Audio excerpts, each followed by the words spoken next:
Nag-viral sa social media ang usa ka 17 anyos nga atletang lalaki dihang kalit nga nakuyapan. Human ang high jump performance niini atol sa gipaygayon nga palarong panlalawigan 2025 sa Maguindanao del Norte.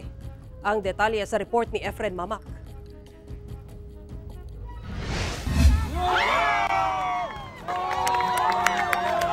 Gipalakpakan sa pipila ka mga nananaw ang malampusong paglukso sa 17 anyos nga lalaking atleta sa dula nga high jump atol sa gipaygayon nga palarong panlalawigan 2025 sa Nuruupi, Maguindanao del Norte niadtong January 20 sa hapon. Apan, taod-taod, makita nga iyang gigunitan ang iyang ulo hangtod nga kalit kining nakuyapan. Gilayon kining gitabang sa mga personahe nga nagdumala sa maong dula.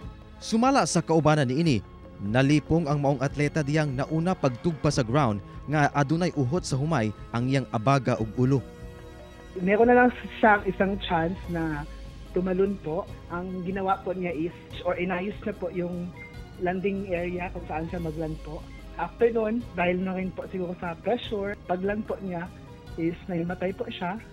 Hinuon ana kuno sa mayong kahimtang ang maong estudyante human madapatan og first aid. After niya nahimatay po, pumunta ang medic.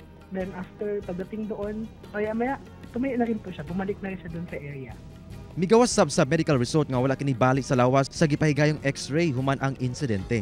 Ginasuwayan pa sa GMA Regional TB1 Mindanao nga makuha og pahayag ang organizer sa maong palaro. Kauban si Gary Balantay ug Bong Vicencio. Efren Mamak, 1 Mindanao.